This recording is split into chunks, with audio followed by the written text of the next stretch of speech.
Bismillahirrahmanirrahim. Assalamualaikum warahmatullahi wabarakatuh. Wabihi nasta'inu ala umurid dunia wadin wa ala alihi wa sahbihi wa sallim amma ba'du. Masya Allah yang mempertemukan kita semua. Alhamdulillah, umahat, ahwat, mbak-mbak, ibu-ibu semua semoga dalam keadaan sehat walafiat, keadaan selalu semangat dalam menuntut ilmu ya. Dan terus kita doakan saudara-saudara kita di Palestina. Semoga Allah lindungi, lalu kemudian segera ada gencatan senjata gitu ya teman-teman dengan kondisi di sana. Baik, mohon maaf sebelumnya ini teman-teman dari komunitas Muslim Berdaya sedang mengalami kesulitan untuk masuk. Qadarullah ada masalah di sinyal, jadi saya yang buka terlebih dahulu dan insya Allah mudah-mudahan teman-teman dari komunitas Muslim Berdaya bisa segera bergabung ya, Mbak Ismi. Jadi saya terbuka ya langsung teman-teman, silahkan siapkan catatannya gitu ya, karena ikatlah ilmu dengan mencatat agar kita nggak mudah lupa, agar terutama juga bisa dipraktekkan. Agar apalagi yang utama adalah untuk menguatkan self control kita gitu ya, agar nggak banyak distraksi yang terjadi. Perkenalkan, saya Indah, domisilinya di Sleman nih, teman-teman yang di Jogja, Insya Allah bisa, mudah-mudahan ada waktunya bisa silaturahmi ya. Saya ibu dari 3 orang anak. Teman-teman bisa follow akun kami di @parenting_berdua bersama suami mengembangkan platform skill untuk orang tua muslim. Sehari-hari aktivitasnya adalah ibu rumah tangga dan juga mengajar di parenting berdua. Begitu, mudah-mudahan cukup ya perkenalannya. Terima kasih banyak. Ini ada Bunda Cahya, Bunda Dewi, Bunda Eka, Bunda Esther, Bunda Ira, Bunda Lilis, Bunda Sabna, Mufli, apa kabar? Masya Allah, Bunda Wahyu, Bunda Zulfa. Terima kasih banyak nih, semakin sedikit. Nah, ini kita makin bisa menggali lagi gitu ya, bagaimana self control kita sehari-hari. Oke, teman-teman silahkan ini boleh tuliskan di kolom chat ya. Kira-kira nih, apa sih yang kita butuhkan untuk bisa sukses itu? Boleh ya, tulis di kolom chat.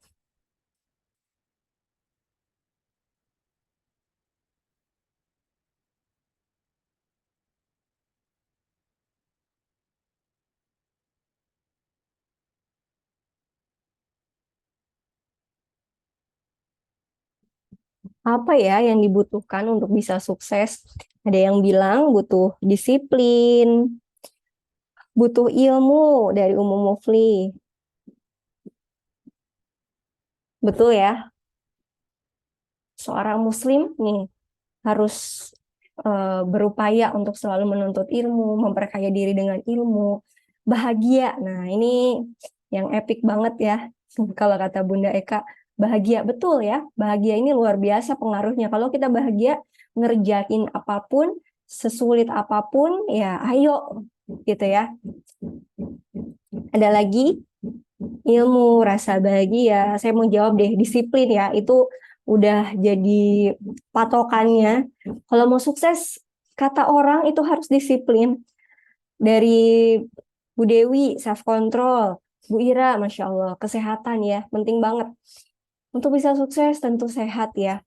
Sehat yang utama, yang barangkali seringkali kita lupa dengan nikmat yang sederhana, bisa menghirup udara yang segar gitu ya, punya badan yang enak untuk kerja. Oke, ada lagi.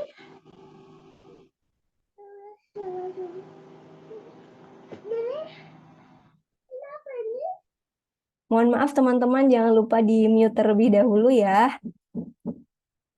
Terima kasih.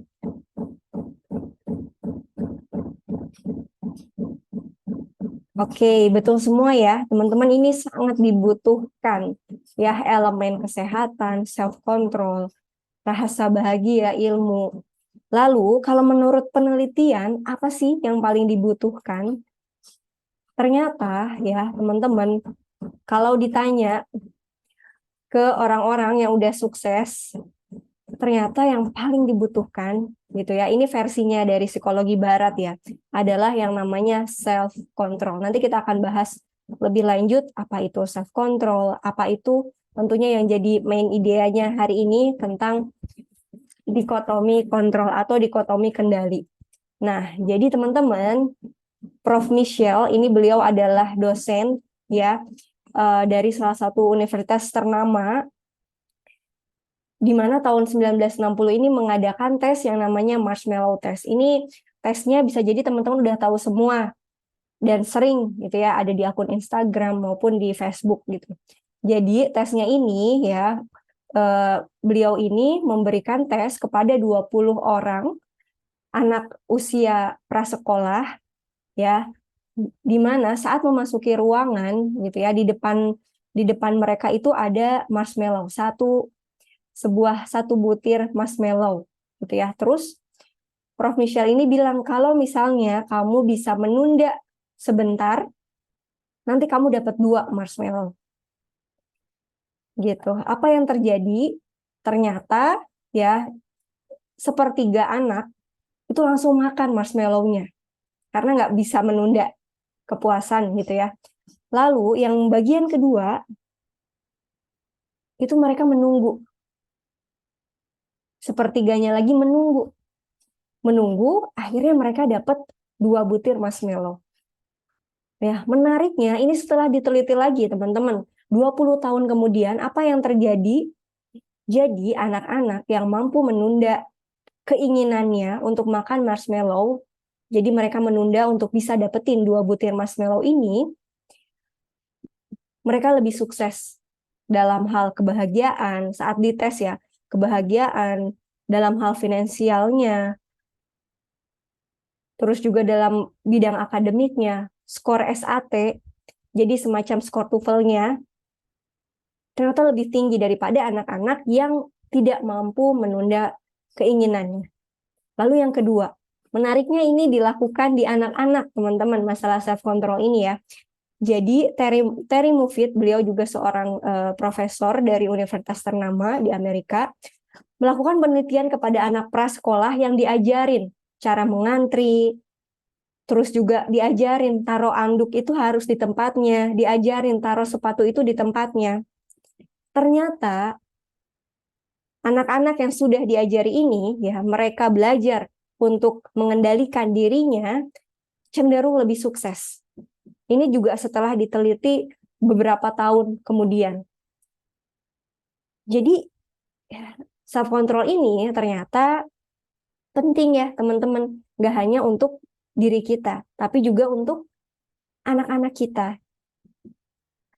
Dan insya Allah ya di sini kita akan bahas lebih lanjut gitu ya. Seorang ibu tentunya harus punya self control yang baik. Seorang anak, suami juga ya, ketiganya harus saling mempengaruhi. Lalu sebenarnya apa sih self control itu? Jadi self control itu adalah, teman-teman bisa baca di sini ya, kemampuan untuk menahan diri, kemampuan untuk memotivasi diri untuk tetap bertahan melakukan hal-hal yang dibutuhkan untuk mencapai tujuan, meski berat melakukannya. Bangun pagi, ya, teman-teman di sini yang bisa jadi punya usaha, mungkin bangun jam 3, terus juga malam ya, yang punya anak kecil baru bisa beres-beres malam, itu tandanya teman-teman sudah punya self control yang baik.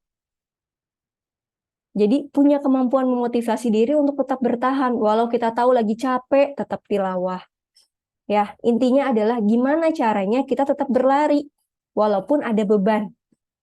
Gitu ya, teman-teman. Lalu yang kedua adalah gimana caranya kita juga mampu menahan diri. Jadi, 2 hal gitu ya, self control ini. Gimana caranya kita memotivasi diri, gimana caranya kita benar-benar ditahan diri kita. Dalam apa? Dalam contohnya saum ya, teman-teman. Latihan self control dalam Islam sendiri pada saat apa? Ya itu tadi ya, dalam saat bulan Ramadan. Betapa Allah sedang menjadikan training itu agar apa? Agar seorang muslim punya self control yang kuat. Ya, saum adalah salah satunya untuk menguatkan self control kita.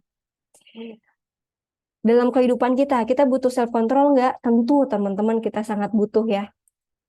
Bisa sholat tepat waktu, diet nih, teman-teman yang ngerasa kelebihan berat badan, terus juga fokus bermain dengan anak ya, karena nggak semua orang gitu ya teman-teman bisa terus fokus, bisa hadir sama anak-anak. Nggak semua orang ya punya keinginan, punya kemampuan yang sama untuk bisa punya fokus hadir sama anak ya teman-teman. Mendengarkan kajian, mengikuti webinar, ini butuh yang namanya self control. Lalu yang nggak butuh SC, ya kita singkat aja ya teman-teman, biar lebih mudah. Yang nggak butuh SC itu apa? Yang nggak butuh SC misalnya kita makan enak ya, segala hal yang enak-enak deh, itu nggak membutuhkan SC ya teman-teman.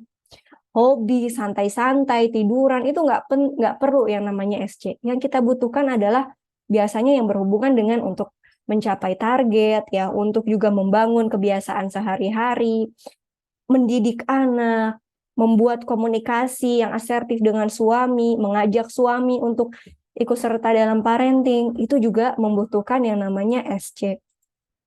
Lalu ya, apa itu namanya dikotomi kontrol atau dikotomi kendali? Mungkin saya di sini akan mengganti kata-katanya ya teman-teman, antara kadang menggunakan kontrol, kadang menggunakan kendali.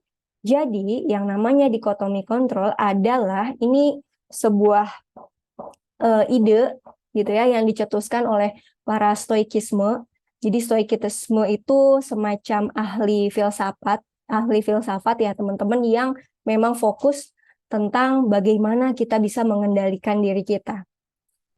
Sebenarnya untuk apa sih dikotomi kontrol ini? Ya, kita singkat aja jadi DK ya teman-teman. DK ini fungsinya tentunya untuk mencapai yang namanya kebahagiaan. Dan saya yakin teman-teman sudah tahu ini semua ya. Ini banyak sekali di postingan Instagram tentang apa sih sebenarnya yang bisa saya kontrol, terus juga apa sih yang tidak bisa saya kontrol, berarti nggak usah jadi pikiran saya, gitu ya. Nah, kita akan bahas lebih lanjut, kenapa sih kita bisa seringkali kita fokus sama hal-hal yang nggak bisa kita kontrol. Jadi, teman-teman, dikotomi kontrol ini adalah konsep yang membagi dua hal. Hal-hal yang bisa kita kontrol, tentunya ini adalah benar-benar kendalinya oleh kita sendiri ya, manusia, pikiran kita, reaksi emosional, waktu, itu bisa kita kontrol ya, mau kapan main sama anak, mau kapan kita misalnya melayani suami, mau kapan kita mengerjakan pekerjaan rumah tangga, kemudian gaya hidup, mau kita makan junk food terus-terusan atau kita memulai pola hidup sehat, prioritas, kita punya kendali 100% di hal-hal yang bisa kita kontrol. Sementara sisanya ya teman-teman, hal-hal yang tidak bisa kita kontrol itu memang ada di ranahnya Allah Ta'ala dan juga orang lain. Penilaian orang lain mau suka sama saya atau enggak, orang lain mau melihat saya hebat atau enggak, orang lain mau percaya sama saya atau enggak, itu semuanya hal-hal yang tidak bisa kita kendalikan. Dan memang tidak usah kita kendalikan. Coba kita amati ya teman-teman, ternyata yang bisa kita kendalikan itu lebih banyak dari hal-hal yang tidak bisa kita kendalikan. Yang bisa kita kendalikan, pikiran kita, perkataan kita, proses, cara kita menjalani ketetapan Allah, cara kita merespon, perasaan kita. Tapi terkadang ya, perasaan, pikiran, ini ada di hal-hal yang tidak bisa kita kendalikan. Nah, itu kenapa? Nanti akan kita bahas. Jadi, teman-teman, kalau dari versinya stoikisme ini, yang namanya sebuah peristiwa itu sebenarnya netral. Misalnya nih ya, anak numpahin susu. Itu kan kalau kita lihat dari perspektifnya stoikisme ini dan dari perspektifnya kita melihat masalah, itu kan sebenarnya netral ya teman-teman, anak numpahin susu. Yang jadi nggak netral itu saat kita mencoba untuk mengendalikannya. Ini udah saya pel, ini baru aja anak saya numpahin yang kedua kali, yang ketiga kali. Akhirnya kita menarik perasaan negatif kita, ya, untuk kejadian ini, ya akhirnya kita marah-marah. Padahal kalau kita pakai perspektif yang berbeda, kita pakai ini netral. Nih, saya mau meresponnya dengan positif atau negatif. Kalau kita mau milih dengan positif, itu tandanya kita punya kontrol atas diri kita. Tapi kalau kita memilih untuk negatif, itu tandanya kita dikendalikan oleh peristiwa. Gitu ya, teman-teman, sesimpel itu. Jadi saat ada suatu peristiwa, saat kita punya kontrol terhadap diri kita, itu tandanya kita mengambil pilihan yang positif. Tapi kalau kita merespon dengan negatif, artinya ya kita kebawa nih suasana oleh peristiwa itu. Jadilah terus-terusan marah, marah, dan marah. Kok bisa seperti itu ya, teman-teman? Padahal kenyataannya ya, hal-hal yang bisa kita kontrol itu lebih banyak, teman-teman, daripada hal-hal yang nggak bisa kita kendalikan. Tapi sebagai manusia, kita pengen mengendalikan semuanya. Apalagi di zaman saat ini ya, teman-teman, saat teknologi, ya, terus juga kita dibesarkan oleh sistem pendidikan yang gimana kita ini harus sangat kompetitif, harus jadi orang gitu ya, jadi orang harus berhasil, melihat orang lain berhasil. Keberhasilan bisa kita kendalikan nggak? Tentu nggak bisa ya teman-teman. Jadi penting saat ada sesuatu ya, teman-teman boleh deh punya jurnalnya ya, jurnal dikotomi kontrol. Ini hal-hal yang bisa saya kendalikan, ini hal-hal yang nggak bisa saya kendalikan dari pagi. Dibuat, oh oke, yang bisa saya kendalikan, ini pekerjaan rumah, ini bisa saya kendalikan, tapi mungkin saya nggak ngerjain semuanya. Oke, ini yang nggak bisa saya kendalikan, saya kayaknya kalau misalnya ngurusin anak dari pagi sampai malam itu nggak bisa, saya perlu bantuan. Ya udah, nggak apa-apa teman-teman merekrut ART itu. Kalau itu jadi ngebantu kita agar kita bisa fokus di hal-hal yang kita kontrol. Karena apa, teman-teman? Ternyata kalau kita fokus di hal-hal yang bisa kita kontrol, bisa kita kendalikan, ya kualitasnya akan jauh lebih baik. Teman-teman tahu, ya ini lampu belajar. Kalau lampu belajar ini sifatnya fokus ya, teman-teman, si lampunya ini. Sehingga benar-benar kelihatan apa yang kita baca, apa yang kita tulis.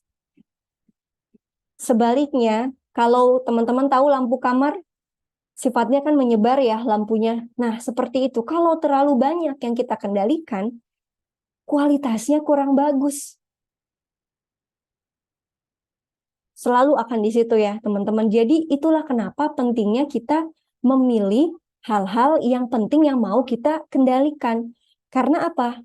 Saat kita memilih ya, kita memilah lagi mana yang jadi prioritas, otomatis kualitasnya akan lebih baik.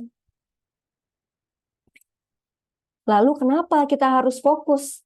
Kita nggak harus ngikutin orang lain yang banyak-banyakan, ikut ini, ikut sana, gitu ya, ngerjain ini, ngerjain sana, atas dasar misalnya aktualisasi diri. Tapi apakah betul hal itu bisa memberikan manfaat untuk diri kita dan keluarga kita? Karena itu ranah kita dulu ya teman-teman yang harus kita jaga. Atau ternyata kita ikut banyak komunitas misalnya gitu ya, ikut ini, ikut itu, tapi ternyata hasilnya nggak berkualitas, teman-teman. Tapi akhirnya kita kewalahan lagi karena ngurusin anak, ngurusin suami, belum kerjaan, misalnya gitu ya. Nah, itulah kenapa kita butuh self-control. Kita butuh memfokuskan self-control kita pada hal-hal yang penting. Energi kita terbatas, waktu kita hanya 24 jam. Kenapa Allah ciptakan 24 jam, energi kita terbatas? Tadi ya, karena Allah pengen kita juga mencari hal-hal yang bermanfaat. Bersemangatlah kamu pada hal-hal yang bermanfaat. Bermanfaatnya untuk apa? Untuk akhirat, untuk keluarga terkecil kita. Kalau misalnya sudah ditunaikan dengan baik, baru kita ke level selanjutnya. Kalau kita rasa kualitas kita sudah bagus di rumah, ya baru kita pengen lagi, kita minta izin lagi sama suami untuk bermanfaat di luar, misalnya seperti itu.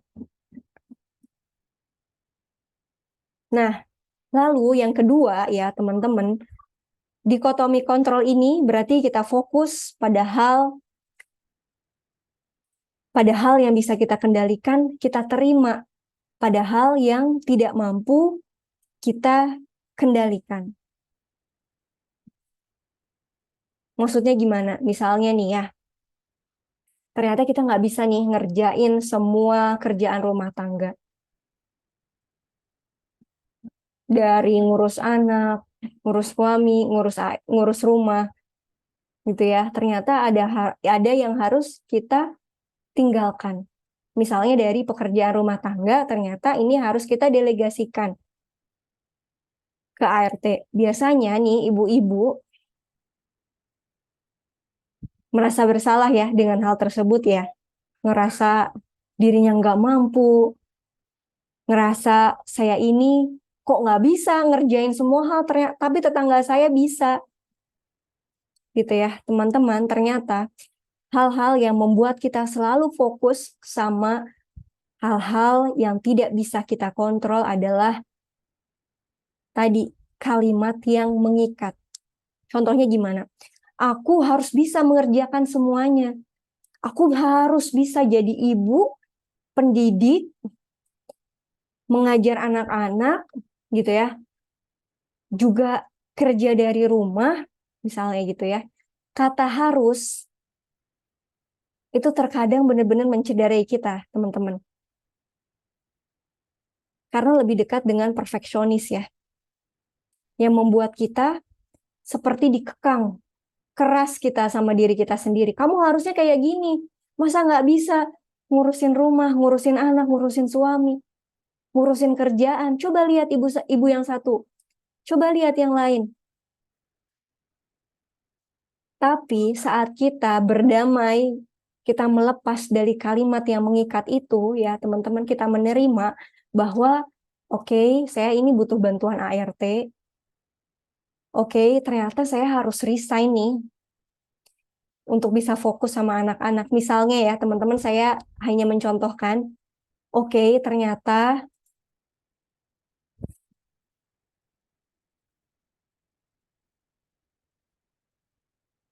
cek-cek bisa terdengar.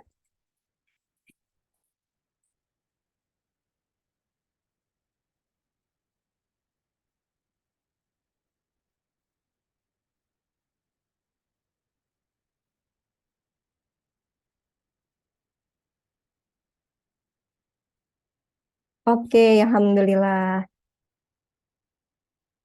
Oke, nah ini ternyata sudah ada nih teman kita, Mbak Ismi dari komunitas Muslimah Berdaya sudah bergabung. Cek-cek, Mbak Ismi bisa open cam dan juga memperkenalkan diri gitu ya.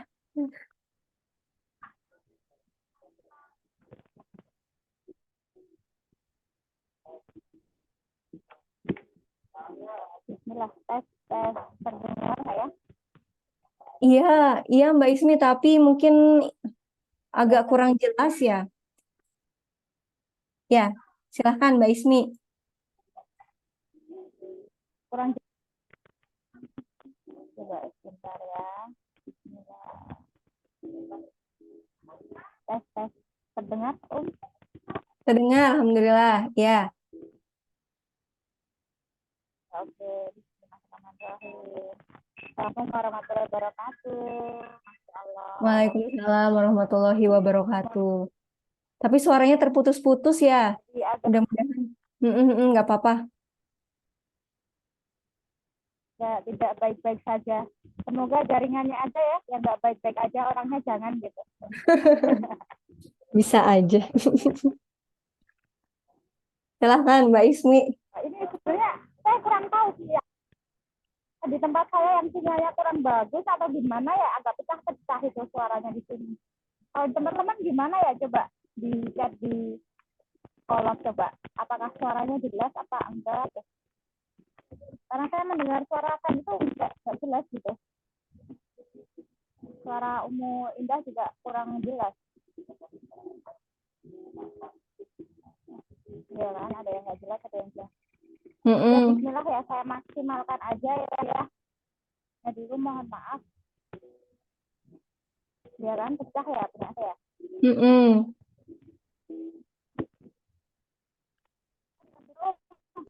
Umu Indah aja nggak apa-apa.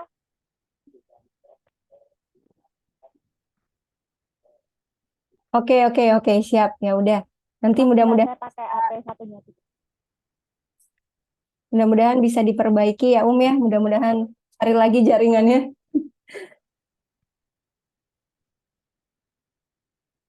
Siap, bismillah ya, teman-teman. Jadi ingat tadi ya tentang menerima ya.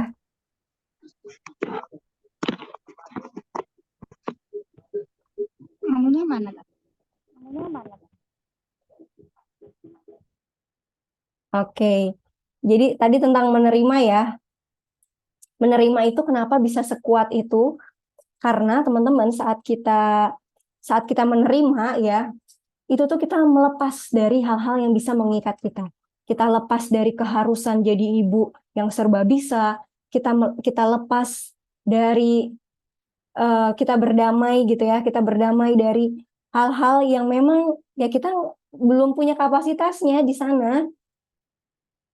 Dan berdamai ini juga bagian dari berperang gitu ya. Bukan berarti kita menyerah, tapi ini juga salah satu strategi perang gitu ya. Dengan kita tidak memusingkan lagi hal tersebut, tapi kita fokus di hal-hal yang bisa kita kontrol. Nah, masalahnya seringkali kita nggak nerima. Ini saya memang selalu merasa jadi ibu yang gagal gitu ya. Anak saya BB-nya kurang, atau misalnya suami saya kok nggak berubah-ubah, padahal saya udah selalu ngajakin untuk ikut kajian parenting. Terus juga anak saya kok nggak bisa-bisa nih calistu, misalnya seperti itu ya. Itu kan ada hal anak-anak aja ada di hal-hal yang tidak bisa kita kendalikan. Kenapa yang namanya parenting, namanya pengasuhan itu begitu sulit? Karena itu tadi teman-teman, ya kita bergerak di hal-hal yang memang nggak bisa kita kendalikan. Hasilnya anak-anak BB-nya naik, anak-anak juga misalnya punya kebiasaan yang baik, calistungnya baik, itu nggak bisa kita kendalikan. Maka dari itu, kenapa kita harus fokus sama hal-hal yang bisa kita kendalikan. Maksudnya itu apa hal-hal yang bisa kita kendalikan? Kita harus switch, kita cari lagi nih mana hal-hal yang memang benar-benar penting, yang itu kita bisa seperti lampu belajar ini, kita fokuskan agar hasilnya berkualitas, teman-teman. Nah, kenapa penting banget ya kita punya yang namanya self-control, kita punya yang namanya DK, dikotomi kontrol yang kuat ini. Jadi ini adalah skala mental, teman-teman. Skala mental stres, lalu skala mental produktif. Gitu ya. Kapan kita bisa stres? Nah, ini mungkin ciri-cirinya. Karena kalau DK kita lemah, kita ini biasanya akan mudah stres, cemas. Ya, salah satu tandanya apa? Kita cemas dengan saya ini hanya ART, lalu gimana nih? Saya nggak punya uang, saya nggak punya penghasilan. DK itu dikotomi kontrol ya.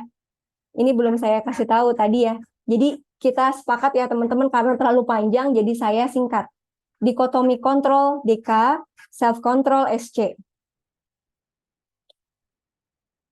gitu ya. Kalau kita nggak fokus sama hal-hal yang penting, kita akan mudah fokus sama dikotomi kontrol yang di luar kendali kita. Mudah cemas, ngelihat anak kita BB-nya rendah, misalnya gitu ya. Ngelihat anak kita kok nggak bisa-bisa calistung, kita cemas di situ. Kalau kita fokus sama hal-hal yang di luar kendali kita, biasanya energi kita habis. Ya, menyelesaikan hal-hal yang kurang penting. Kita tahu nih, ya, pekerjaan rumah tangga ini banyak sehari-harinya. Tapi kita nggak berani buat memangkasnya. Kita nggak berani buat fokus ngerjain yang penting-penting aja. Ternyata kita bisa ya menyederhanakan pekerjaan rumah tangga. Kalau SC kita memang kita fokuskan sama hal-hal yang penting. Misalnya gimana? Misalnya teman-teman pagi-pagi, kalau udah tahu ya waktu yang namanya di dapur itu, misalnya teman-teman pastikan waktunya sejam, tapi teman-teman berusaha memberikan yang terbaik gitu ya buat anak-anak, itu nggak salah tentunya. Tapi teman-teman tahu yang harus saya pentingkan di sini adalah nilai gizinya, bukan penampilan makanannya, misalnya gitu ya. Jadi nggak mesti masak yang susah-susah, yang lama-lama, misalnya pagi-pagi masak rendang gitu ya. Kita bisa menyederhanakannya dengan yang penting ada sayuran, protein, yang sederhana dan waktunya cepat. Karena self-control kita mau dipakai buat hal yang lebih penting. Untuk apa?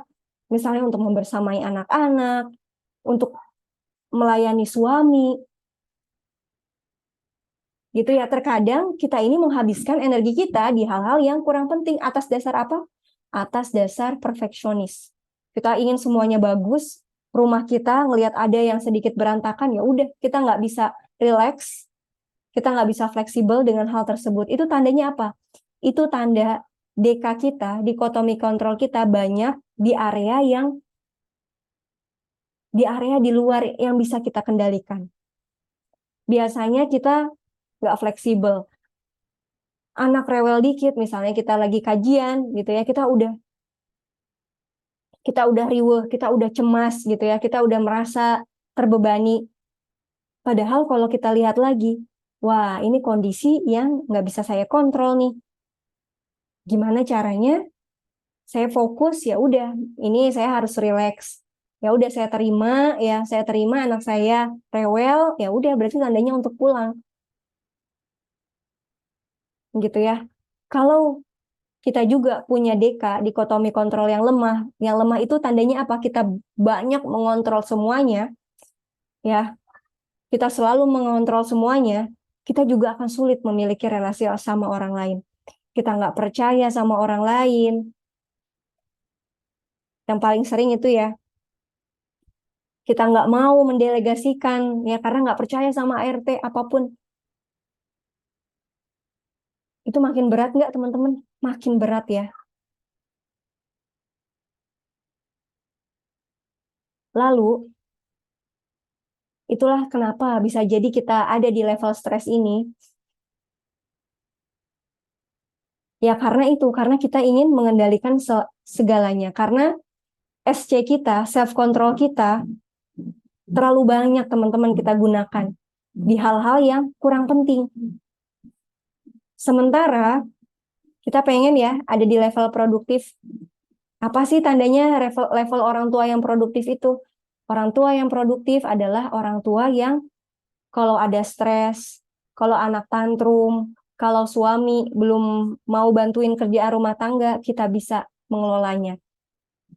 Tentu ini butuh proses, tentu ini butuh resources, ini butuh sumber daya, butuh kita latih.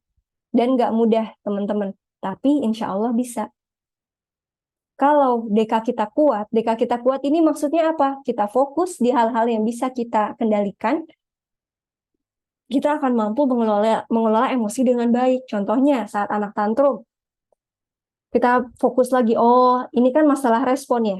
Saya mau milih, walaupun dalam kondisi misalnya teman-teman lagi capek banget ya, terus anak berantakin mainan. Saya mau fokus di DK yang bagus nih. Berarti yang harus saya lakukan adalah ya udah saya diem aja sih. Karena nggak ada cara lain untuk bisa mengendalikan emosi selain diam. Ya, itu yang terbaik. Saat marah adalah diam. Lalu, misalnya suami nih mengkritik kita lagi capek, itu kan lebih kerasa ya teman-teman. Ini Umi masakannya kok asin terus sih, kenapa sih? Biasanya ibu-ibu kan udah baper ya. Tapi kita coba pikir lagi, oh ya mungkin suami nggak tahu aja nih saya dalam kondisi yang capek, jadi nggak fokus masaknya. Ya udah, tinggal asertif aja ngomong ya. Maaf ya, soalnya ibu ini lagi capek banget beberapa hari ini. Ini si kakak rewel terus ya. Jadi punten ya, ngapunten masak saya kurang enak ya. Tinggal kita asertif. Jangan di kode-kodean gitu ya. Ya udah nih biasanya ibu-ibu skill memendam dirinya ini kuat banget gitu ya. Mudah banget. Padahal kita bisa punya pilihan untuk mengatakan yang sebenarnya tanpa memojokkan orang lain, tanpa terbawa emosi kita. Nah, ini ya teman-teman, kenapa sih kita selalu berada di luar area yang bisa kita kendalikan? Ternyata yang pertama ini adalah kerja otak ya, teman-teman. Ini bagian atas ini adalah neokorteks atau otak berpikir. Yang bagian sini ini adalah otak emosi atau kita kenal sebagai amigdala. Otak kita ya diciptakan oleh Allah Ta'ala ini adalah respon untuk sebenarnya ya, respon Allah menciptakan kita otak itu yang utama agar kita bisa melindungi diri dari bahaya. Gitu ya, bukan untuk berpikir, bukan untuk agar kita bisa menganalisis. Ternyata Allah menciptakan otak kita yang utama itu adalah agar kita bisa membunyikan alarm bahaya itu. Otak kita ini senangnya rasa aman, teman-teman. Aman akan keteraturan. Kita juga udah rungsing ya, misalnya kita nggak tahu nih hari ini jadwalnya ngapain aja. Kita nggak tahu nih, misalnya pergi ke suatu tempat, ya hanya diam-diam aja, hanya rebahan aja. Kita mulai ya, diri kita langsung teriak gitu ya, misalnya ya, ini kita mau ngapain di sini? Saya hari ini mau ngapain? Karena apa? Allah menciptakan kita senang namanya dengan yang namanya keteraturan, dengan yang namanya terorganisir. Sehingga kenapa kita mencemaskan semuanya? Ya kita pengen kepastian, gitu ya. Kita pengen tahu nih masa depan saya bisa saya kontrol. Salah itu enggak, teman-teman. Karena ada satu ayat ya, Masya Allah, itu juga yang dilakukan oleh teman-teman kita di Hamas gitu ya. Apakah saat kalian berperang gitu ya, saat kalian akan memulai berperang, maka telitilah. Itu artinya berencana, kita memiliki rencana yang baik. Ya, Masya Allah. Dan yang itu yang luar biasanya, betapa kita tahu ya, IDF, ya, pesawatnya, maaf, maksudnya tentaranya Israel, kenapa sangat mudah dikalahkan oleh Palestina? Karena salah satunya adalah mereka kurang teliti, teman-teman. Tank-tank baja itu yang mereka miliki, yang jumlahnya ratusan, itu hanya ternyata bisa dikendalikan, bisa dimatikan dengan hanya satu roket biasa. Karena apa? Yang namanya tank baja itu, ya teman-teman, walaupun lapisannya itu kuat, di dalamnya itu mereka itu nggak bisa lihat kanan kiri. Mereka itu hanya bisa fokus ke depan, sementara tentara Hamas, ya, yang kita tahu pergerakannya sangat masif itu, mereka membidik dari belakang, dari pinggir. Kita tahu ya kecerobohannya tentara Israel, Insya Allah.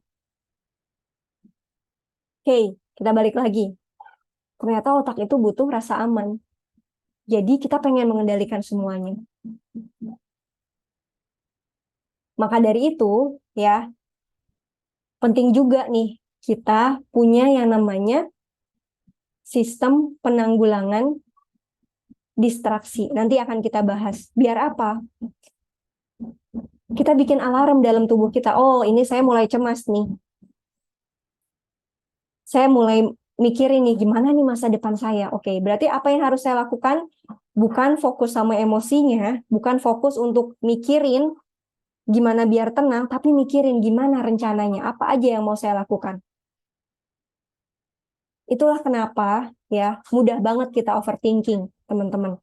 Karena yang namanya perilaku itu berkembang. Seperti ini ya, dari lingkaran kecil sampai akhirnya besar. Kenapa bisa besar seperti ini? Sama seperti bayi, sama seperti anak, karena kita kasih makan. Cemas satu, cemas karena misalnya ya, cemas karena misalnya kita insecure ngelihat diri kita hanya ibu rumah tangga, gitu ya. Ini akan berkembang, karena kita kasih makan. Terus ngelihat lagi, ditambah lagi kita buka, ya kita buka lebar nih sistem penanggulangan distraksi kita. Distraksi itu artinya gangguan, kita buka lebar lagi. Ya, kita serap semua informasi dari Instagram, kita ngelihat orang lain. Kita kasih makan si cemas ini, terus kita kasih makan, ya akhirnya terus berkembang. Begitu juga teman-teman, saat kita sudah tahu, oke, ini saya lagi cemas, oke, ini saya lagi mau marah, gitu ya, terus kita tutup dengan diam, diam, diam, apa yang terjadi? Ya kita akan berhenti untuk marahnya dan fokus ke solusinya. Lalu ya teman-teman, ya mungkin ini saya cukup mengomentari ya, yang namanya psikologi barat itu memang harus selalu kita bandingkan.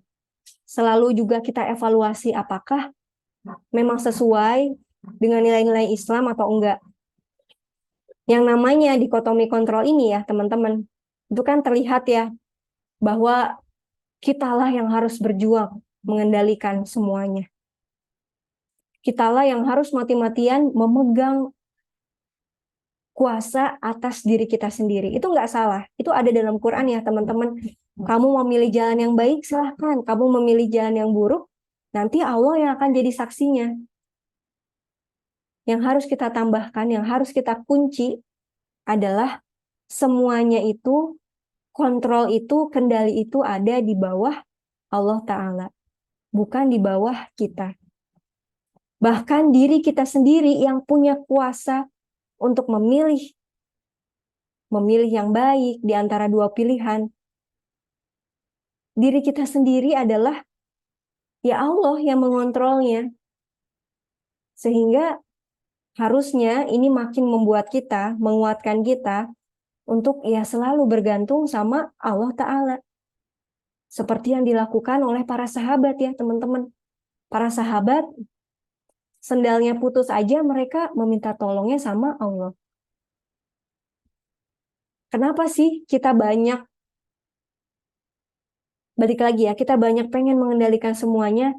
Salah satunya adalah ya itu tadi ya teman-teman, budaya hustle, budaya semangat yang meluap yang sudah masuk ke negeri kita gitu ya. Kita ingin mengendalikan semuanya, kita harus sukses dalam hal dunia.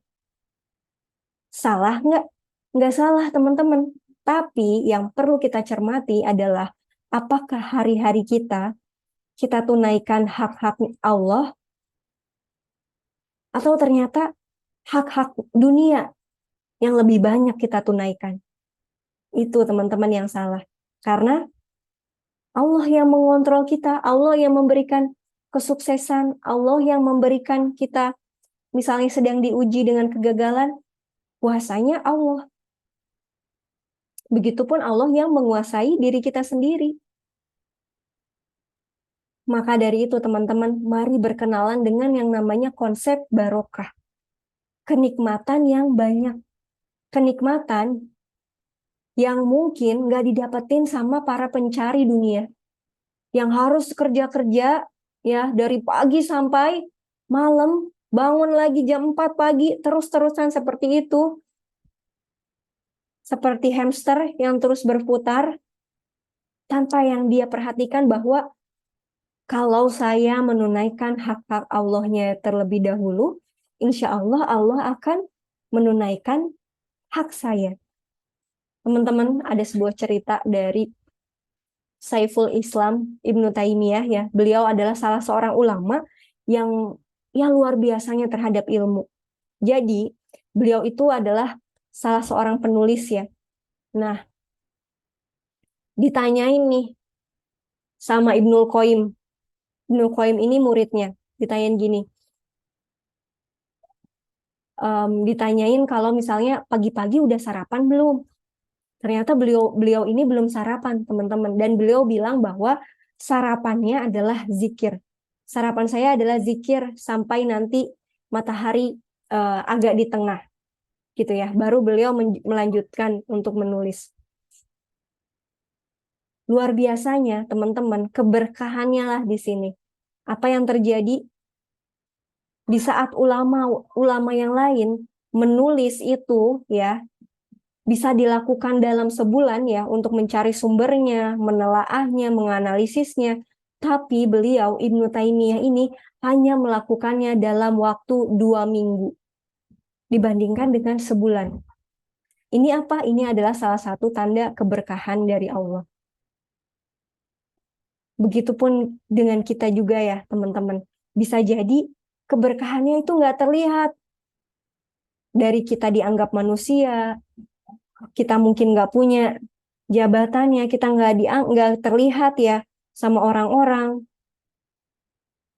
Tapi Allah memberikan keberkahan kita, ya misalnya teman-teman ini ada di rumah, gitu ya, keberkahannya itu menyebar ke suami, performanya jadi bagus di kantor, ke anak-anak, ternyata anak-anak, alhamdulillah hafalannya nambah terus. Itu dari siapa? Dari ibunya teman-teman keberkahan itu. Maka dari itu tadi ya, yang pentingnya kita tunaikan hak-hak Allah. Lalu ya, hal-hal yang di luar kontrol kita ternyata apa? Ternyata kita baca sama-sama teman-teman hadisnya. Aku begitu takjub pada seorang muslim.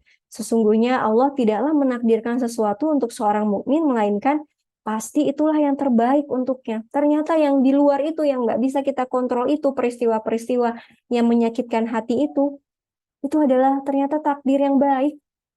Mungkin baru kita bisa cermati setelah setahun, 2 tahun kita dapetin takdir itu, baru kita bisa ngambil hikmahnya gitu ya teman-teman. Di awalnya mungkin kita sedih, kita berat.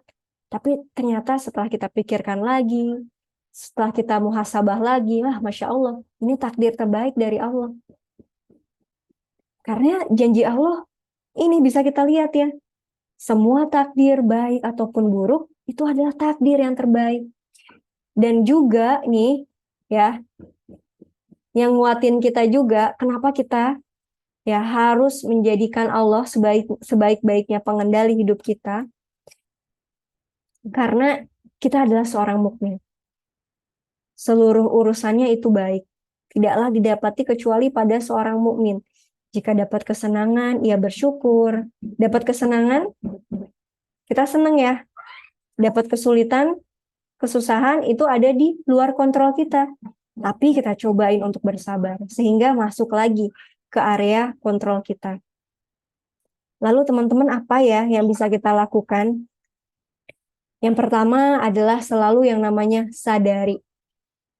Self-control kita akan menguat, dikotomi kontrol kita akan menguat kalau kita selalu punya jeda, selalu sadar dengan apa yang kita lakukan. Mindful bahasanya ya.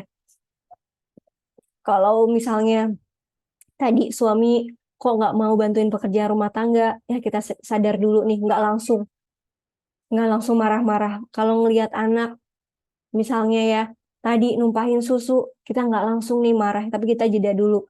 Kita berpikir dulu, oh ini triggernya apa ya. Dan teman-teman, kenapa ya seringkali kita banyak bergerak di hal-hal yang tidak bisa kita kontrol? Bisa jadi karena kita mudah masuk ke dalam zona distraksi. Sehingga ya selalu kita gunakan self-control kita untuk hal-hal yang kurang bermanfaat, yang menjadikan nggak ada gitu ya kualitasnya. Ini ya, tadi sudah kita bahas teman-teman, ada dua, sadari. Kita harus sadar bahwa Allah adalah pengendali yang utama, sehingga wajib bagi kita untuk senantiasa menunaikan hak-hak Allah terlebih dahulu. Nah, ini ya, orientasi pada Allah versus orientasi pada ego. Namanya manusia ya, kita pengennya untuk memuaskan ego, memuaskan nafsu terus ya. Kita ya sama, saya juga ya, pengennya terus-terusan mengerjakan hal-hal yang dunia, pengennya terus-terusan kerja, karena itu membuat kita senang ya teman-teman, daripada misalnya ngurus anak. Coba teman-teman, kalau teman-teman punya pilihan antara bekerja dan ngurus anak, gitu ya, pasti, ya ini pendapat saya aja ya, pendapat saya pribadi, kita lebih memilih untuk kerja gitu ya, daripada mengurus anak. Karena apa? Ya itu tadi, orientasinya pada ego. Jadi fokus kita ya teman-teman, agar menguatkan dikotomi kontrol kita, agar selalu berfokus pada self control kita, pada kualitas terbaik, maka kita harus susun nih untuk selalu menunaikan hak-hak Allah terlebih dahulu. Misalnya bangun pagi, kita langsung ibadah dulu. Jangan langsung cek HP. Berhenti dulu misalnya karena tahu nih, pagi-pagi ini anak saya harus bekal nih.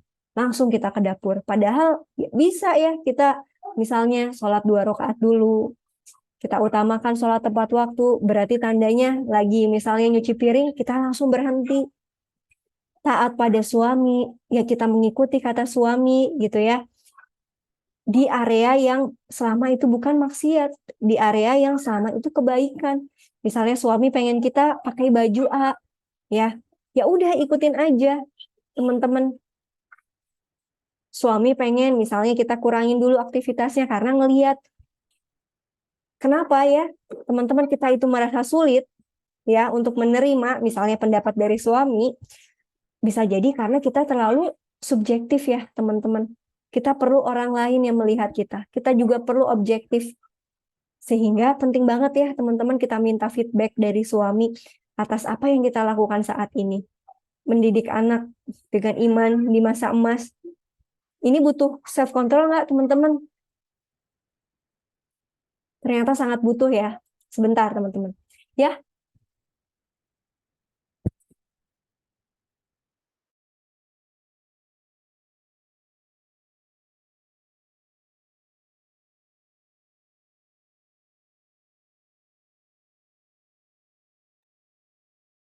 sebentar teman-teman, izin minum dulu ya.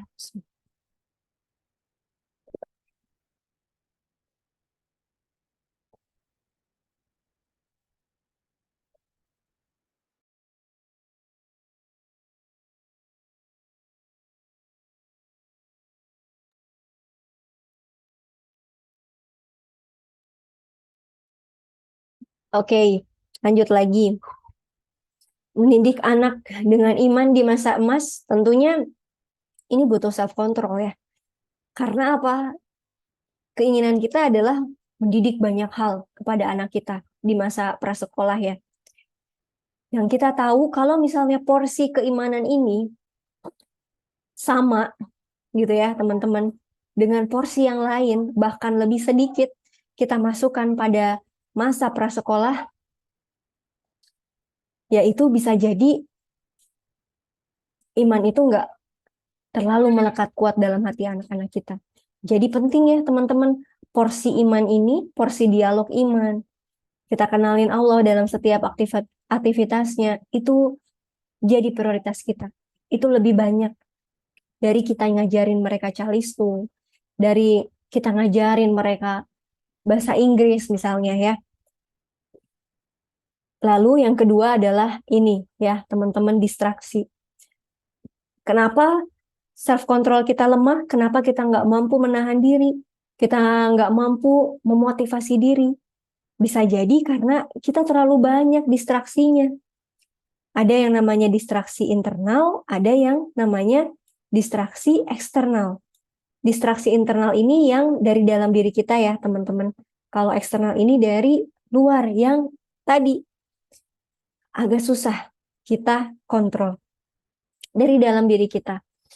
Bagi teman-teman yang nggak punya prioritas harian, selamat datang. Selamat datang di apa? Di menuju burnout atau kewalahan. Kenapa? Karena tadi energi kita terbatas. Yang namanya self control kita juga ternyata terbatas, teman-teman. Terkadang kita pengen ya menyelesaikan semuanya dan merasa bisa. Tapi apa yang terjadi? Kita gagal, akhirnya mengutuki diri ya bahwa wah saya ini ibu yang gagal nih, saya nggak bisa nih nyelesain setiap harinya. Padahal apa? Padahal hanya gara-gara kita nggak punya prioritas harian mau nyelesain apa. Padahal karena kita nggak tahu nih self control kita mau kita arahkan kemana hari itu. Self control saya mau saya arahkan kemana?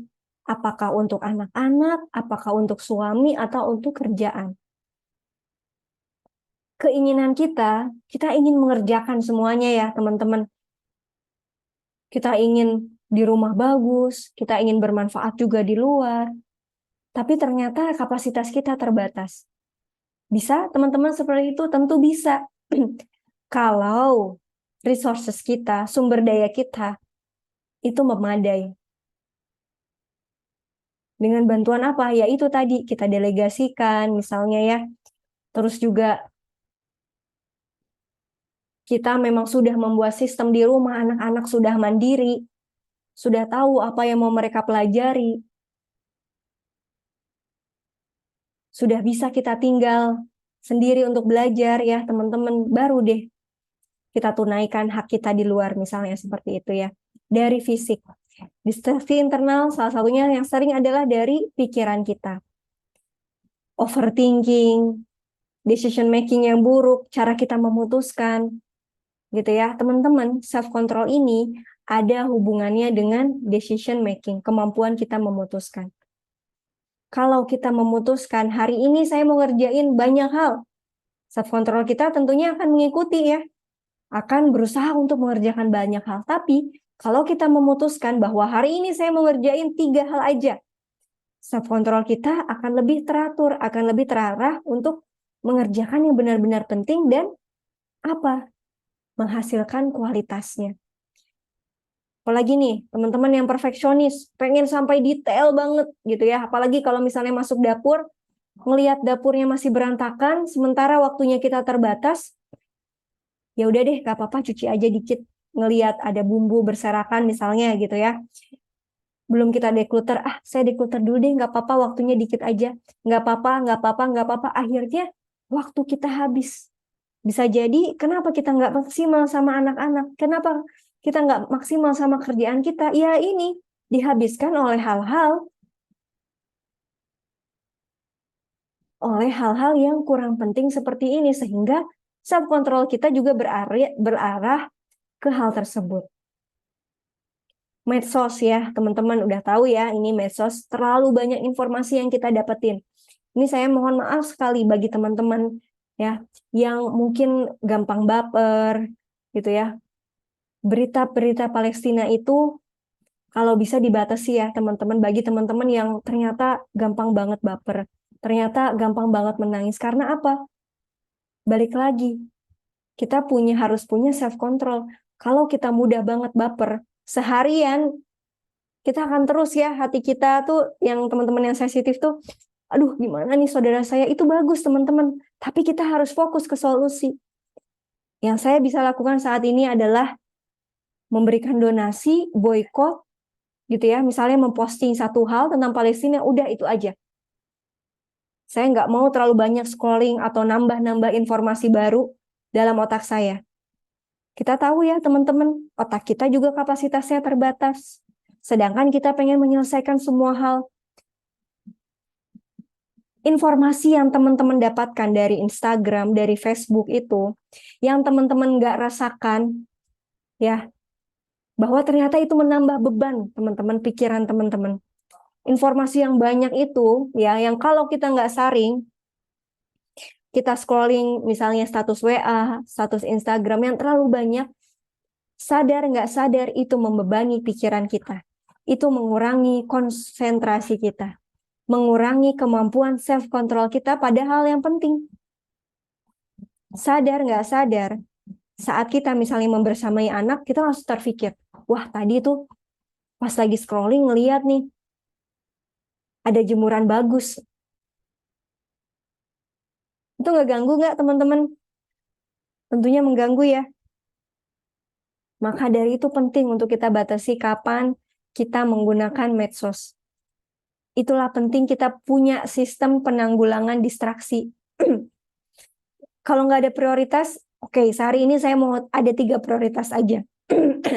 Dari, maaf teman, dari fisik misalnya, pikiran, oke, saya tahu ini saya cemas, saya mau berhenti mikirin ini, saya mau menyelesaikan dalam tulisan, misalnya gitu ya.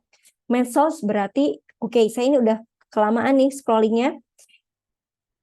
Oke, berarti ini tandanya saya udah tutup HP-nya, jangan dulu screen time gitu ya, misalnya dalam waktu 2 jam. Dan ini nih, terkadang distraksi yang nggak kita ketahui adalah distraksi dari setan. Setan memberikan kita rasa was-was, kok saya gampang banget cemas ya? Kok saya gampang banget iri ya sama orang lain? Kok saya gampang banget ya berprasangka buruk sama suami? Kok saya gampang banget meremehkan dosa-dosa kecil? Menunda taubat? Oh, bisa jadi ini ternyata setan nih yang ganggu saya nih, yang memberikan saya distraksi. Akhirnya self control kita habis di hal-hal yang kurang bermanfaat. Teman-teman, yang namanya self control kita itu terbatas. Sama seperti otot ya, teman-teman. Kalau kita gunakan terlalu banyak dalam sehari ya, misalnya dari pagi sampai malam, kita banyak gitu ya yang kita lakukan, nggak ada yang kita fokuskan. Kayak otot ini ya, misalnya overtrain, kita terus latih otot kita, apa yang terjadi? Cedera, teman-teman. Tapi kalau kita latih, ya, kita latih, misalnya hari ini push up-nya 10 kali, besok juga 10 kali, menyesuaikan. Selama 2 minggu itu 10 kali. Lalu di minggu ketiga kita coba tambahin 1 aja. Kita sesuaiin dulu dengan kapasitas diri kita. Wah, lama-lama kita ngerasa hebat nih. Kita bisa nih push up 11 kali. Wah, saya mau tambahin lagi. Tambahin lagi ya. Akhirnya alhamdulillah nih. Bisa jadi otot kita jadi seperti ini. Jadi teman-teman sebelum memutuskan sesuatu, menambah amanah baru, penting untuk menentukan kapasitas kontrol diri kita. Sehari ternyata saya hanya bisa ngerjain 2 hal ya, saya amati. Terima hal itu. Oke, saya terima. Saya hanya bisa ngerjain 2 hal. Ya udah, saya mau fokus di sini. Saya mau fokus di kualitas. Misalnya ya teman-teman yang penulis gitu ya, penulis dan juga ibu rumah tangga. Saya bisanya hanya nulis di Instagram aja nih. Saya belum bisa nih nulis blog. Ya udah, terima. Karena dari terima itu kita lepas dari hal-hal yang mengikat. Aku harus ini, aku harus bisa, aku harus mencapai target, aku harus. Itu malah tadi ya perilaku itu berkembang. Jadinya apa? Kita jadi mudah cemas. Jadinya apa? Kita terlalu keras mengontrol diri kita. Kontrol diri terlalu banyak, overtrain. Ya kita merasa gagal terus karena nggak bisa. Karena itu belum kapasitasnya kita. Karena Allah belum nambahin lagi kapasitasnya kita. Maka dari itu penting. Kita perlu berada di 60-80% kapasitas kontrol diri kita setiap hari. Dengan cara apa? Teman-teman ya, yang namanya mengelola waktu itu memang butuh proses. Nggak bisa langsung misalnya teman-teman bikin jadwal dari pagi, dari jam 3 sampai jam 11 malam, ini dicatat, ini, saya akan ini terus-terusan seperti itu. Tentu ada up and down-nya, tentu ada naik dan turunnya, tentu ada yang bisa dikerjakan, ada yang nggak bisa. Sambil kita terus kenali, oh ternyata ini saya nggak bisa nih untuk nambah amanah dulu, karena ternyata saya belum fokus nih sama anak saya. Oh, ternyata saya nggak bisa nih ngajarin anak saya yang lain-lain dulu nih. Ternyata waktu saya hanya bisa untuk ngajarin calistung dulu nih sama anak saya. Dan kelihatannya calistung ini ngasih pengaruh yang besar, ngasih kualitas yang besar.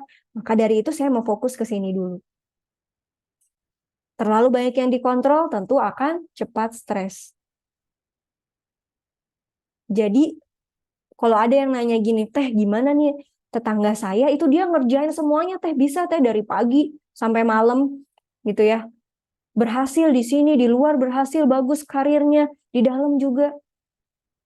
Teman-teman ingat dalam Al-Quran ada orang-orang yang memang Allah lebihkan. Yang Allah lebihkan dan itu jadi tempat belajarnya kita. Gitu ya, karena ya orang-orang yang punya self control yang bagus ini biasanya ada faktor lain. Salah satunya adalah gennya.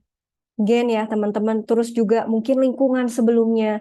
Terus juga bisa jadi karena sebelumnya dia sudah terbiasa ya dari kecil gitu ya menggunakan self controlnya itu sudah sangat bagus. Manajemen waktunya itu sudah sangat bagus. Ya sudah sangat terlatih bisa mengontrol banyak hal. Terus juga misalnya berada dalam lingkungan yang kondusif. Punya suami yang self controlnya juga bagus. Punya istri yang self controlnya juga bagus. Punya orang tua, punya mertua yang punya self control bagus, itu tentu akan memberikan efek sama kita. Sehingga pentingnya teman-teman kita ada lingkungan di lingkungan yang kondusif. Seperti itu. Oke, terakhir ya. Karena ini juga sudah jam 2 lebih 10. Gimana caranya ya, teman-teman? Jadi setiap teman-teman ngerasa kok saya ini kayaknya ngerasa kewalahan, kok capek terus, bingung, kok saya gagal terus. Itu tanda limit kapasitas kontrol teman-teman saat ini ya segitu. Istirahat dulu ya, tadi ya seperti otot tadi. Mungkin butuh istirahat dulu, butuh refreshing dulu, dikurangi bebannya. Ya nggak apa-apa, ojek online dulu untuk makanan, ya nggak apa-apa, nge-laundry dulu. Terima hal-hal tersebut. Jangan terbiasa untuk terus mengikat diri kita sama keharusan-keharusan yang terkadang itu malah membuat kita stres. Dengan latihan secara perlahan, insya Allah kapasitas maksimal kontrol diri kita akan menguat ya teman-teman. Baik, semoga ada manfaatnya. Silahkan nih saya kembalikan ke Mbak Ismi. Monggo Mbak Ismi, mudah-mudahan sudah bisa aktif lagi. Ya, tes tes. Masuk nggak ya? Alhamdulillah, ini udah bagus nih Mbak Ismi. Silahkan. Oke, saya on cam ya. Bismillah. Oke. Bismillahirrahmanirrahim. Assalamualaikum warahmatullahi wabarakatuh. Waalaikumsalam warahmatullahi wabarakatuh. Ini kembali ini ya, malah ngomong di akhir ini. Harusnya di awal tadi ini. Masya Allah. Insya Allah, ya, kabarullah. Hal-hal yang Alhamdulillah. tidak bisa kita kendalikan ya, Mbak Kendalikan Ismi. ya. Ya, Masya Allah. Benar sekali ya, Umu Indah ya. Terima kasih. Ini udah di ujung materi ya, Masya Allah. Jadi gimana teman-teman hari ini kabarnya? Boleh dibuka voice-nya biar saya juga dengar. Ada berapa orang ini ya? 18 ya. Assalamualaikum. Alhamdulillah. Alhamdulillah ya, baik ya. Sehat, bahagia hari ini? Sehat, alhamdulillah, masya Allah. Alhamdulillah. Masya Allah. Masya Allah. Barakallahu fiik. Oke, terima kasih kepada Indah, Umu Indah. Aduh, siapa ini manggilnya Grogi Mbak ini saya Mbak Indah, Fakihah. Aduh, kok double-double ini Kak? Double-double. Oke. Oke, bismillah perkenalan diri dulu ya, teman-teman ya, sebelum ininya aman lagi ya.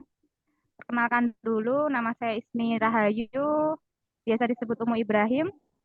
Alhamdulillah saat ini saya diamanahi sebagai founder komunitas Muslimah Berdaya ya, yang sebenarnya ini sudah saya dirikan sejak 2018. Kita sekelas ya ya, dulu Ya, Jadi kami sekelas dulu belajar bareng di salah satu platform online untuk belajar ya ya. Sebut mm-mm. merek, sebut merek nggak nih? Sebut aja lah. Oh, sebut merek aja lah, siapa tahu ada yang temen juga kan di sini ya. Ya, Jadi kami dulu belajar di Institut Ibu Profesional, sehingga alhamdulillah kami bisa sampai sini berteman, terus berbagi, bisa sharing sama teman-teman semuanya seperti itu. Jadi memang eh, komunitas Muslimah Berdaya ini sebenarnya saya baru hidupkan lagi sih teman-teman. Jadi kemarin sudah minta ke Umu Fakihah ya, bantu yuk kita on-kan lagi yuk apa-apa yang pernah saya mulai gitu. Jadi memang sempat tersendat dan alhamdulillah Umu Fakihah mau, yuk kita bangun bareng gimana caranya supaya kita bisa bermanfaat untuk muslimah pada khususnya ya ya. Oke, iya, Kayak gitu. alhamdulillah.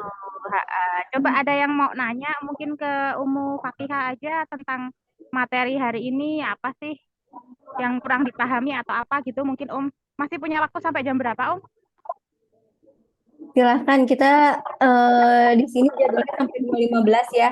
Boleh deh, silahkan ada 2 pertanyaan mungkin ya, Mbak Ismi. Ya monggo. Boleh silahkan kalau ada teman-teman yang mau nanya di chat itu ada ya coba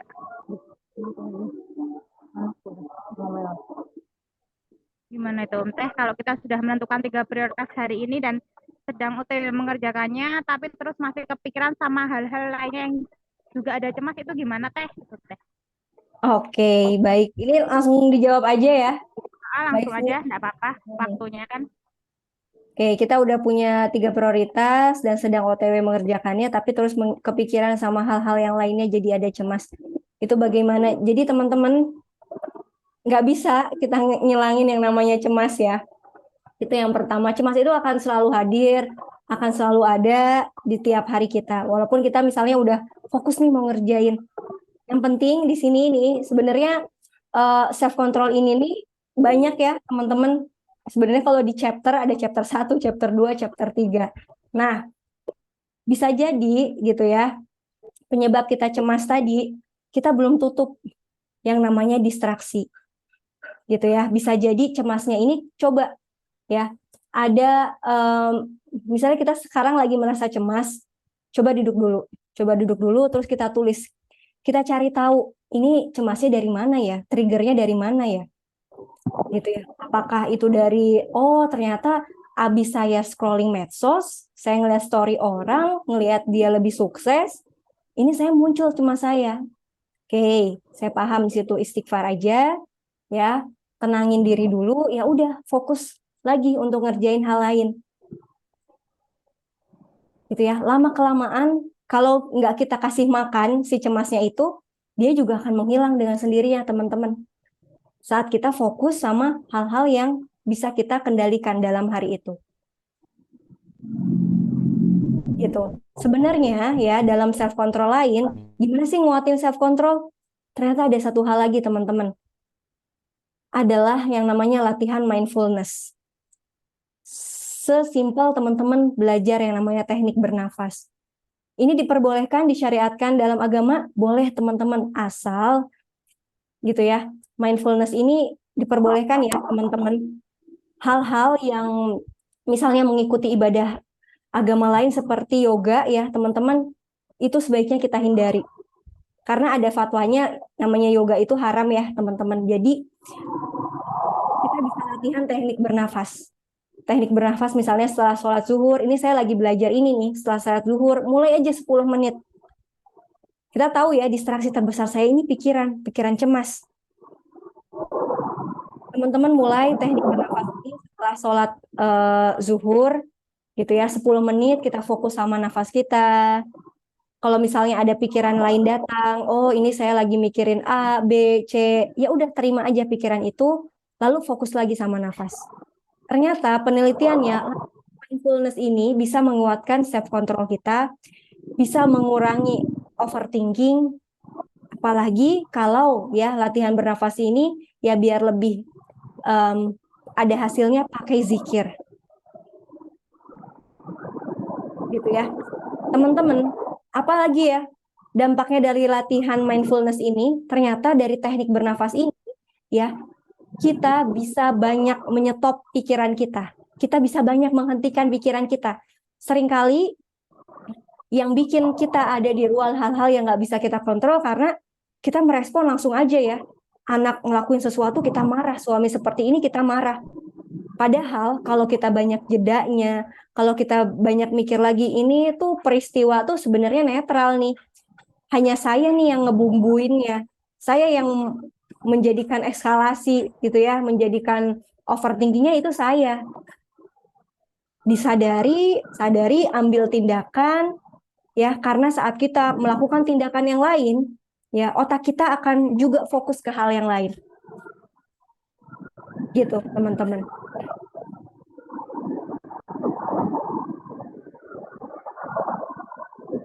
Oke, seperti itu. Bu Oktin, Masya Allah, ini juga salah satu serta di kelas parenting berdua nih, Mbak Ismi.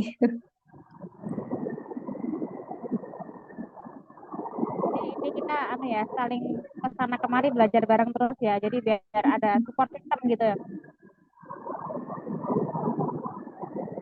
Terdengar suara saya, Iya, terdengar. Masya Siap. Allah. Mungkin ada satu lagi.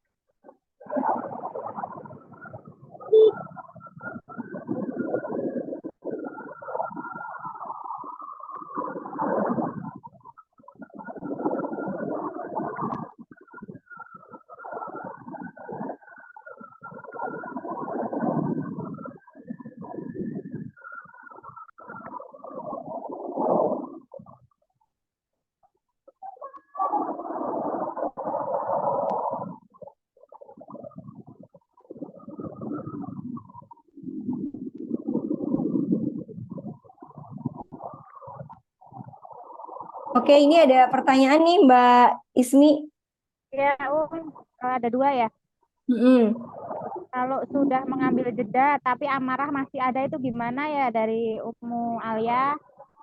Terus yang satu dari Ummu Eka. Teh, terima kasih, materinya relate banget sama yang saya alami sehari-hari sebagai IRT. Masya Allah.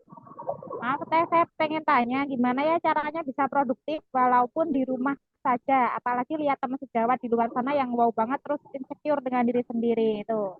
Gimana Teh? Ya. Oke, dari Mbak Alia dulu ya, Mbak Ayah Samrotul Fuadah. Kalau misalnya ada marah, itu gimana padahal udah jeda? Ya, memang ya, seperti itu cara setan ya terus membuat distraksi sama diri kita. Jadi yang pertama teman-teman, memang jeda itu nggak menyelesaikan masalah ya.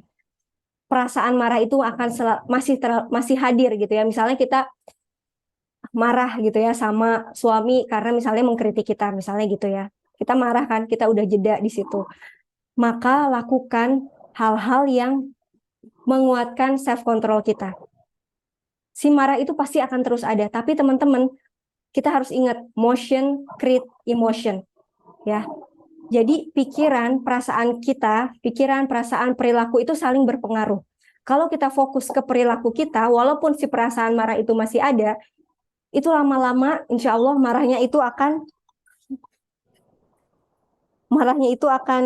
hilang ya teman-teman.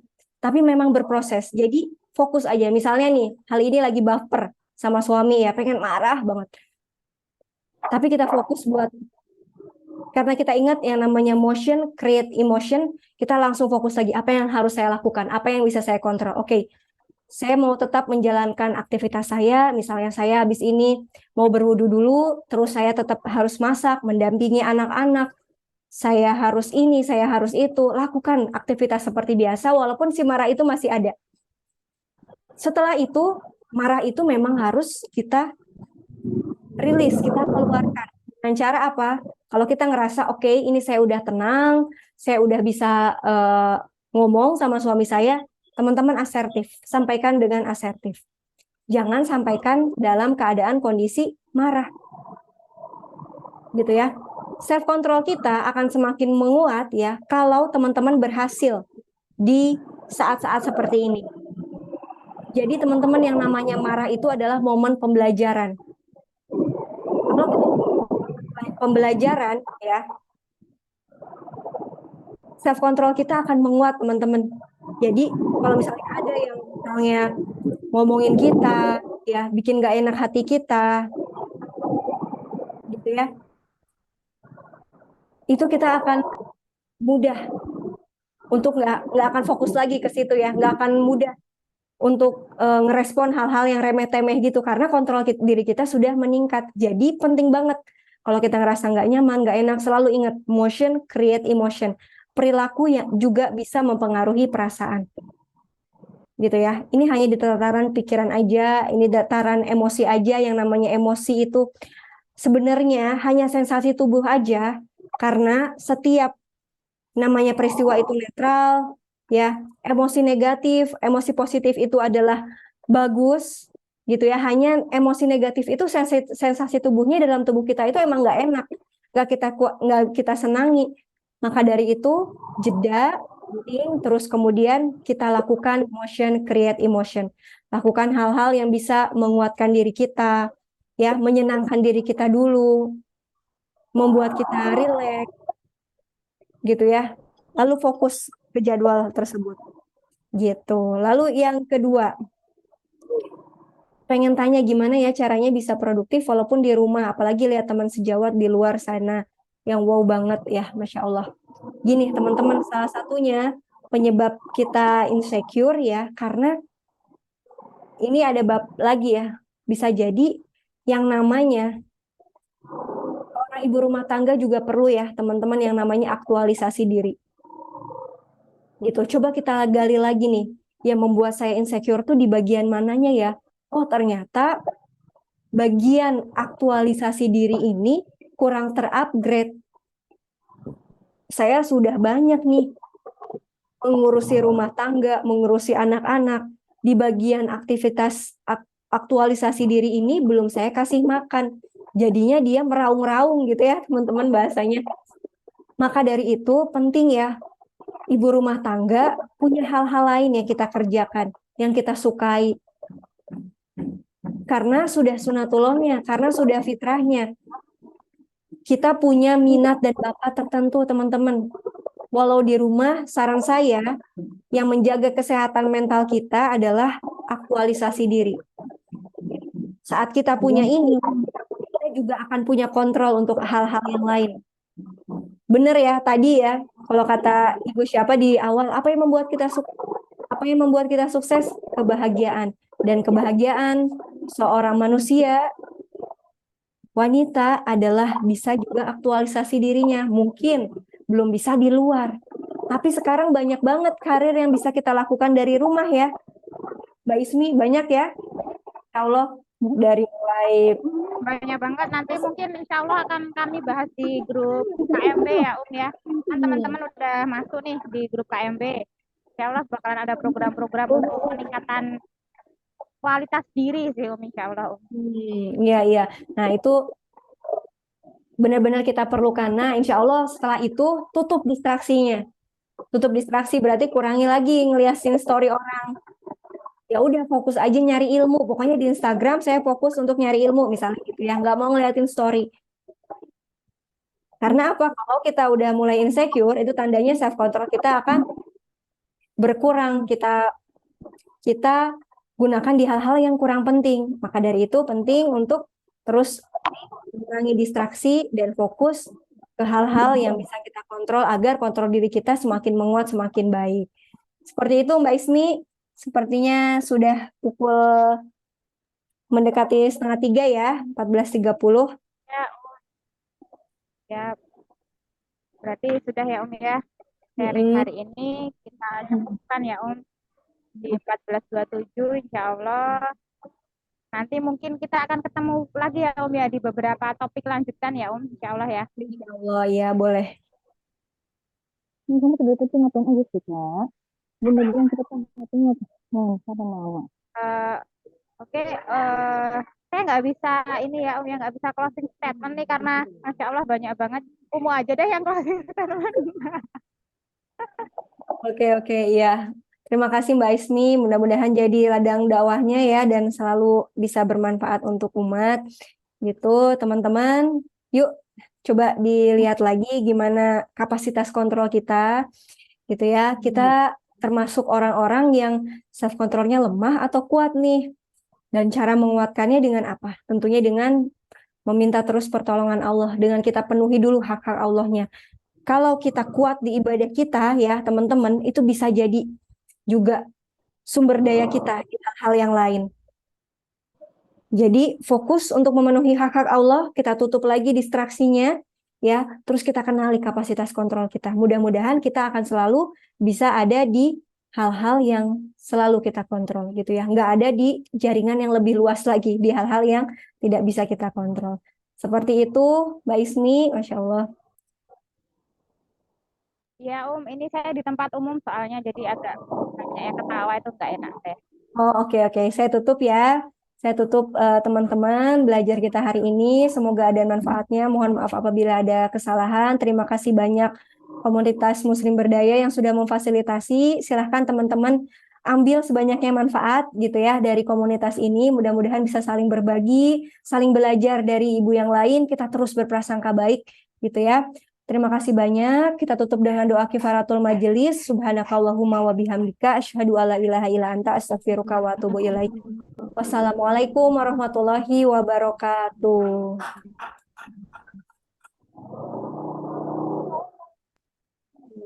Waalaikumsalam warahmatullahi wabarakatuh.